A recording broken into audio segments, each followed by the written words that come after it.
오늘은 아이온큐 투자자인 가을바라님과 함께 여러가지 좋은 소식을 전해드리겠습니다.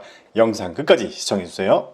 안녕하세요. 오늘도 제가 귀한 손님을 모셨습니다. 안녕하세요. 네, 안녕하세요, 위조님. 예. 자, 오늘 저희 가을바람님을 저희 이 MGB 테니스 빌라로 초대해서 이야기도 하고, 바베큐도 하고, 그러려고 하는데, 그래도 뭐, 우리가 또 유튜버인데, 이렇게 얼굴 봤는데, 네, 촬영을 또 한번 해야죠. 네, 그래서 제가 여쭤봤는데, 또 좋은 소식들도 있고, 그래서 오늘 또 카메라를 켰습니다. 네, 그래서 최근에 아이온큐가 이제 신제품 출시를 했습니다. 네. 그래서 제가 이 화면을 보여드리는 이유가 여기 있는 24년에 35 AQ 알고리즘 큐비트 수준이랑 이제 2025년에 64 AQ 수준의 양자 컴퓨터가 이번에 공개가 됐습니다. 2023년에 29개는 이제 계획대로 된 거라고. 네, 요거는 이제 5월 달에 한 반년 정도 일찍 당겨서 달성을 했고, 예. 이제 올해 내년이랑 내후년께 선공개가 된 거죠.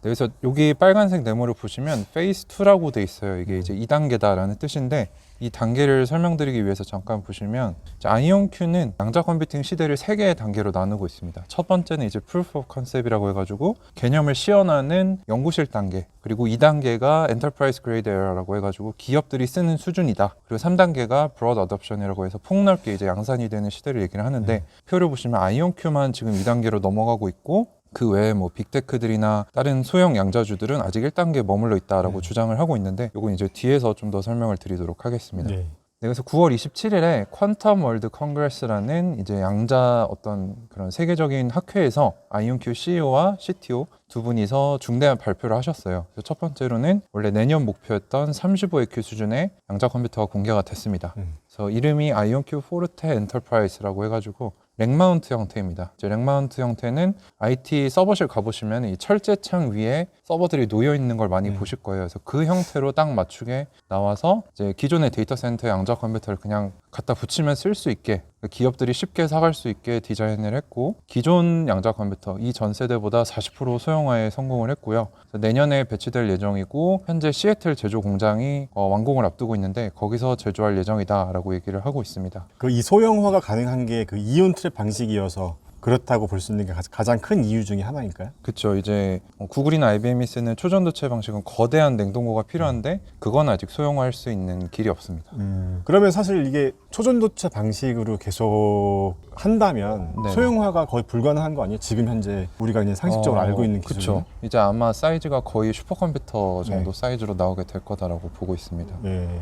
좀 초기 방향성에서 되게 큰 차이가 있을 수도 있겠네요. 그런 거라면. 저 이제 이온 트랩은 차후에 뭐 전투기에 넣을 예정도 있고, 그러니까 극한 소형화까지 추구를 하고 있어요. 거의 뭐 이 노트북 정도 사이즈로 목표를 하고 있는데, 초전도체 방식은 그게 사실상 지금 불가능한 상황입니다. 그렇죠.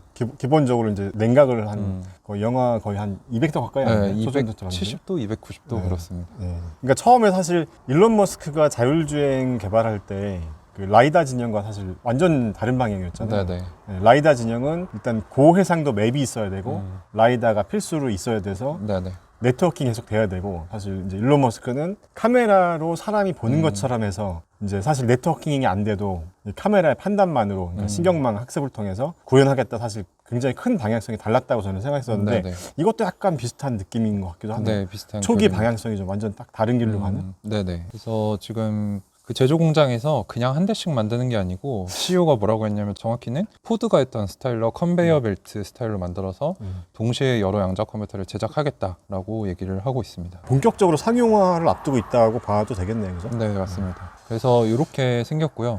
이전 세대보다 상당히 디자인이 예뻐졌고, 네, 그냥 일반 서버실 같네요. 네, 맞습니다. 그래서 이게 이제 아이온큐 포르테 엔터프라이즈에 대한 스펙인데, 내년부터 이제 배치가 될 예정이고, 지금부터 주문을 할 수 있습니다. 그래서 35AQ라고 해서 알고리즘 큐비트라는 기준을 쓰는데, 이거 이제 구글이 말하는 큐비트랑 좀 다릅니다. 거기는 쓸모없는 큐비트도 포함이 되는데, 아이온큐가 말하는 이 AQ라는 거는 실제 연산에 쓸 수 있을 정도의 고품질 큐비트를 얘기를 하고요. 그 밑에 이제 컴퓨테이셔널 스테이츠라고 돼 있는데, 이거는 얼마나 많은 상태를 동시에 가질 수 있느냐. 근데 2의 35승이기 때문에 343억 개 정도의 성능을 가지고 있고, 지금 아이온큐 최신 세대보다 60배 이상 강력 강력하다라고 얘기를 하고 있습니다. 이게 이제 클라이언트들이 주문을 할 수 있다는 거죠? 네, 지금부터 2024년부터? 주문을 할 수 있습니다. 그리고 이제 그 후년 2025년에 나오는 64 알고리즘 큐비트 수준의 모델인 아이온큐 템포가 공개가 됐는데 이게 이제 양자 컴퓨터의 챗GPT 순간이 될 거다라고 얘기를 하는데 기업들에게 본격적인 상업적인 가치를 줄 수 있을 거다라고 예상을 하고 있고요. 지금 양자 컴퓨터 아이온큐 최신 세대인 포르테보다도 300억 배 이상 강력한 성능을 가질 것이다. 네.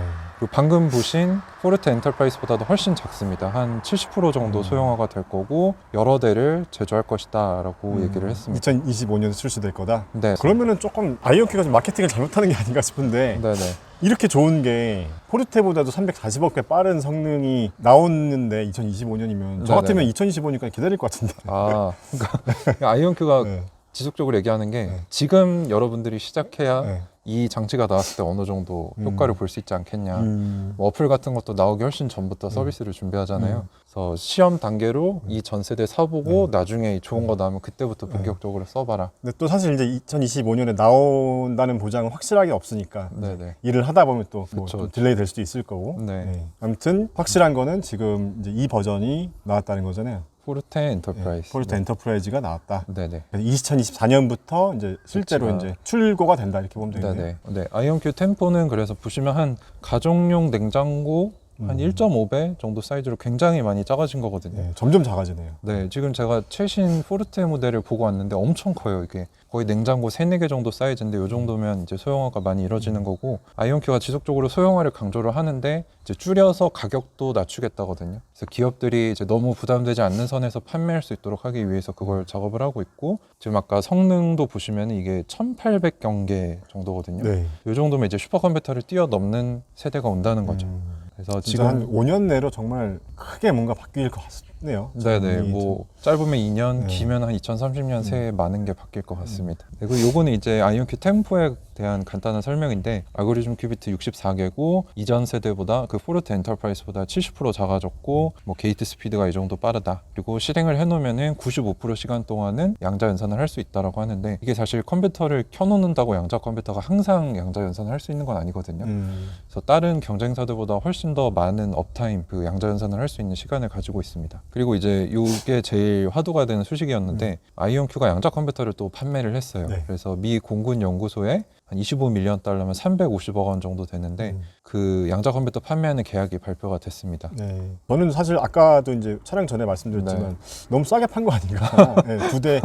왜냐하면 사실 이제 초기 선두 기업이라고 또 볼 수가 있다라고 하면 그러니까 그래도 미 공군 대상이면 좀 더 받아도 되지 않을까 하는 제 짧은 소개였는데 네. 아무튼 네, 그래서 같은 날 아이온큐가 미 공군연구소에 신규 양자 컴퓨터 판매 계약을 발표를 했는데 2대를 샀고요. 2대를 산 이유는 이 양자 컴퓨팅 2개 간에 연결을 해보는 양자 네트워킹을 연구해보겠다라고 하는데 이게 중요한 이유가 언젠가는 우리가 지금 쓰고 있는 이 인터넷망이 양자 인터넷망으로 바뀔 겁니다. 네. 왜냐하면 해킹을 할 수가 없거든요. 도청이 불가하기 때문에 뭐 최소한 군 정부 수준에서 쓰다가 언젠가는 우리 모두가 양자 네트워킹으로 갈 건데 그걸 이제 아이온큐 양자 컴퓨터로 한다는 게 중요한 거고요.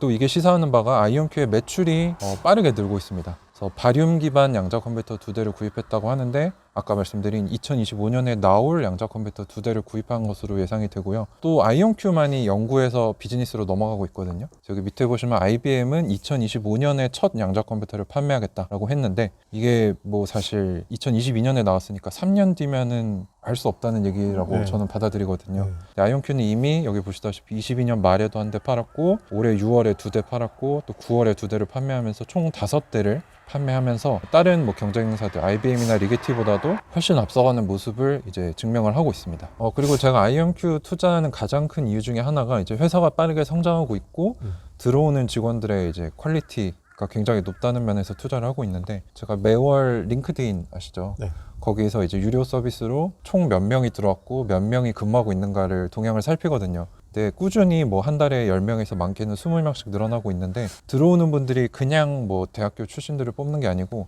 빅테크나 이제 양자 경쟁사들에서 부장급 이상의 실무 인재들을 많이 뽑고 있습니다. 그래서 올해 목표가 300명이었는데 거의 달성을 한 것으로 생각이 되고요. 지금 여기 들어오신 분들 중에 제가 굵게 처리해 놓은 부분들이 이제 뛰어난 분들인데 첫 번째 분 같은 경우는 이제 아마존이랑 블루 오리진에서 구매 쪽 담당을 하셨던 분인데 아이온큐에 이제 구매 담당자로 오셨고 이제 컬트라는 분은 마이크로소프트랑 닌텐도 쪽에서 소프트웨어 엔지니어링을 하시다가 이제 아이온큐의 소프트웨어 상무가 됐습니다. 그리고 클라우디오라는 사람도 아마존에서 한 뭐 3, 4년 정도 근무를 하시다가 이제 연구원으로 아이온큐에 오게 되신 거죠. 좀 빅테크에 있는 사람들이 좀 많이 와서 어느 정도 중소기업으로 올 정도면 네네. 뭔가 그들이 더 좋은 대우는 받지 않겠지만 어떤 큰 비전을 보고 옮겼을 것이다. 이렇게 좀 생각을 해볼 수 있다는 거잖아요. 그리고 얼마 전에 그 투자자들 설명해준 애널리스트 데이가 있었는데 거기에 이제 마이크로소프트랑 아마존이랑 구글에서 오신 새 임원들이 있는데 그분들이 입 모아서 뭐라고 했냐면 우리가 아이온큐에 온 이유는 양자 컴퓨팅 시대가 이제 시작되고 있고 여기서 1등이 아이온큐라고 믿기 때문이다 라고 명확하게 본인들이 얘기를 했어요. 그래서 저는 제 투자에 더 확신을 가지게 됐고 그래서 제가 얼마 전에 5월 달에 미국의 실리콘밸리에 갔었었는데 네. 거기 근무하시는 분들을 많이 만나봤습니다. 근데 그분들한테 이직 시장이 어떠냐라고 물어봤더니 거의 우리가 생각하는 그 축구 선수 이직 시장이랑 비슷하다고 하더라고요. 그래서 철저하게 본인의 이득에 부합을 하면 가는 거고 아니면 안 가는 건데 이런 뛰어난 인재들이 아이온큐라는 아까 말씀하신 대로 중소기업이거든요. 여기 온다는 거는 양자 컴퓨팅 분야 1등이라는 반증이다라고 보고 있는 거죠. 네, 그렇게 볼 수 있겠네요. 네. 그리고 최근에 이제 소송 악재도 있었다고 하던데 네. 네, 그 부분도 한번 말씀 주시죠. 그래서 작년 5월 달에 스콜피언 캐피털이라는 월가의 헤지펀드가 아이온큐는 사기다라는 100페이지가 넘는 공매도 리포트를 내면서 주가가 뭐 10불에서 5불까지 떨어졌었는데 그때 로펌들이 주주들을 소집해서 아이온큐를 소송을 걸었습니다. 그래서 뭐 양자 컴퓨터 진짜 있는 거냐 또는 스펙을 너무 과대 광고했다 뭐 이런 식으로 이제 자신의 손실을 아이온큐 탓으로 돌렸는데 최근에 이제 미국 메릴랜드 지방법원이 아이온큐의 승소로 마무리를 졌습니다. 그러니까 소송 로펌들이 사실 주주들을 먼저 소집해서 우리가 해줄게. 네네. 사실 이게 한국에도 많거든요. 아 그런가요? 네. 저도 예전에 사업할 때 뭐 저작권 특히 저작권 문제 가지고 로펌들이 좀 시비를 많이 걸어요. 네. 그러니까 이것도 약간 로펌들이 영업해서 네네. 주주들을 좀 꼬드겨서 우리가 이거 이겨줄게 이기면 뭐 그쵸, 아님 그쵸. 말고 약간 이런 식으로 해서 뭔가 하지 않았을까. 근데 로펌도 어쨌든 좀 될만 할 것 같으니까 네네. 뭔가 그래도 주주들을 소집해서 아마 했을 거예요. 그렇죠. 네, 근데 이제 안 됐기 때문에 아이온큐 입장에서는 굉장히 악재가 해소됐다. 네네. 좀 말끔하게 개운해졌다 이렇게 볼 수가 있겠네요. 아마 이것 때문에 이제 제가 저번에 임원들이랑 식사할 때도 이것 때문에 골치 아프다 이런 얘기를 했었는데 잘 해결이 돼서 이제 회사 업무에 집중을 할 수 있을 것 같습니다. 어쨌든 아이온큐 투자자분들은 한번 참고해 보시면 좋을 것 같습니다. 그리고 이 얘기를 안 할 수가 없는데 네. 아이온큐 한국인 지분이 최근에 거의 40%까지 올라왔습니다. 최근에 올라간 시점이 한 6월 이후부터 좀 급격하게 올라갔는데 네네. 그럼 6월 이후부터면은 아이온큐 주가가 얼마였었죠? 그때가 한 10불 내외였을 텐데 10불 내외. 이때가 한창 오를 때였거든요. 네. 그러니까 추격 매수를 많이 하신 것 같습니다. 그러니까 좀 잘 아시겠지만 댓글들 보면 한국인들이 많이 몰리면 빼야 된다 뭐 이런 댓글도 많이 있던데 네네. 그 부분에 대해서는 개인적으로 그냥 편하게 말씀 주시면 어떤 생각이실지. 근데 저는 약간 아이온큐는 다르다라고 생각하는 게 뭐 저를 비롯해서 여러 유튜버분들이 다뤄주고 계시는데 그 제공하는 정보의 질이 웬만한 언론의 기자들이 아는 수준을 넘어서거든요. 그래서 투자자들이 스마트해졌고 이제 제2의 테슬라를 찾다 보니까 소위 말해서 존버력이 생기게 됐거든요. 네. 그래서 스마트한 투자자들이 장기 투자를 하는데 그 기업이 진짜 잘하게 되면 저는 새로운 역사를 쓰는 거다라고 생각하고 저도 그래서 장기 투자를 열심히 하고 있습니다. 한국인이 이렇게 많은 만큼 아이온큐 임직원분들도 어떤 무게감을 갖고 좀 잘 해주셨으면 좋겠습니다. 저도 뭐 소액이긴 하지만 주주이기 때문에 그래서 구체적으로 좀 살펴보면은 지금 발행된 주식수가 한 2억 주 정도 되는데 한국인들이 37%, 기관이 40%, 그리고 아이온큐 내부자가 15% 정도 가지고 있어서 실제로 한국인들이 이제 장기주주라는 가정하에 살펴보면 이제 시장에 돌아다니는 물량이 한 1,500에서 2천만 주 정도로 예상이 됩니다. 근데 이게 이제 3개월 평균 거래량, 1일 거래량과 비슷하거든요. 만약에 이 추세가 계속돼서 한국인들이 계속 사면은 유동 물량이 씨가 마를 거고 거기서 이제 아이온큐가 잘하게 되면은 주가가 이제 급등하는 케이스가 나올 수도 있는데 제가 여기도 적어놨지만 역사를 쓰는 것일 수도 있지만 항상 반대 측면도 봐야 되니까 또는 뭐 희생양이 될 수도 있습니다. 그래서 저는 하이리스크 하이리턴이라고 생각해서 조심할 필요가 있다라고 생각을 하고 있습니다. 항상 투자의 뭐 이제 판단은 본인이 결정하는 거니까. 네네. 근데 한국인 분들이 37% 정도 거의 40% 가까이 되기 때문에 좀 건강한 장기 투자자분들이 좀 많이 계셨으면 좋겠네요. 네네. 저도 그렇게 생각합니다. 네, 그래서 저의 총평은 아이온큐는 일단 임원들이 했던 말은 다 지킵니다. 주주들한테 신뢰를 준다는 면에서 저는 이제 굉장히 좋아하는 기업이고 기존 목표를 이제 뭐 몇 달씩 땡겨서 초과 달성하고 있고 뭐 매출이나 그 수주 예약 금액도 굉장히 초과 달성을 하고 있어요. 항상 말씀드리지만 아직 양자 컴퓨터로 기업들이 실제 가치를 창출하는 사례는 없습니다. 그래서 아직은 연구 단계인데 그래서 우리가 더 조심히 길게 봐야 된다는 거죠. 그래서 이 아이온큐 투자를 너무 쉽게 생각하셔서 뭐 전 재산 몰빵한다 이런 분들도 계시는데 절대로 그렇게 하시면 안 되고 그쵸. 그냥 하이 리스크 하이 리턴도 아니고 베리 하이 리스크 베리 하이 리턴 또는 베리 하이 로스가 될 수 있거든요. 그래서 조심히 투자하시는 게 좋겠다라는 게 제 의견입니다. 저도 덧붙여서 한마디 말씀을 드리면 이게 우리가 회사에 투자하는 거잖아요. 네네. 그러니까 사실 변수가 굉장히 많아요. 이게 저도 뭐 사업을 오래 해봤지만 네네. 대표이사가 아무리 열심히 하고 임직원들이 아무리 열심히 해도 외부 변수가 또 굉장히 많고 그렇죠. 그리고 대표이사가 열심히 해도 또 내부 분란이 있을 수도 있고 그러니까 이제 회사이기 때문에 뭐 누가 뭐 이 회사가 좋다고 했는데 투자했는데 뭐 네 말 믿고 투자했는데 이렇게 됐다 이런 차원이 아니라 네네. 회사라는 것 자체가 우리가 이제 주주로서 이제 그런 리스크를 감안하고 투자하는 거기 때문에 이게 뭐 잘 된다면 이렇게 단순하게 생각하는 문제는 아닌 것 같고 예, 투자를 하셔도 계속 봐야 될 것 같아요. 지금 이 회사 정말 그 본인 재산에 많은 비중을 투자했다라고 하면 더더군다나 잘 봐야 될 것 같아요. 주주분들도 그런 부분을 항상 염두에 두시고 이런 성장주에 투자할 때는 조심할 필요가 있을 것 같습니다. 네. 자, 오늘 되게 한 2년 만에 뵌 것 같아요. 그래서 네네. 줌으로만 하다가. 네, 맞습니다. 그래서 저희가 사실 초대했었는데 어떠세요? 한번 보신 소감이? 일단 뭐 저는 미주부님 굉장히 감사한 분인데 왜냐면 제가 처음에 큰 채널 나가고 싶어서 막 50군데 넘게 이메일을 돌렸을 때 네. 저한테 유일하게 초청을 해주셨던 네. 분이에요. 그래서 저는 굉장히 은인으로 생각하고 있고 또 이 펜션도 와보니까 너무 예쁘게 잘 꾸며놓으셔서 예, 많이들 오시면 좋겠습니다. 제 네. 채널에도 이제 블로그로 올릴 거고요. 예, 예. 그래서 저희는 이제 바베큐를 먹으러 가도록 하겠습니다. 예, 오늘 와주셔서 감사합니다. 네, 감사합니다.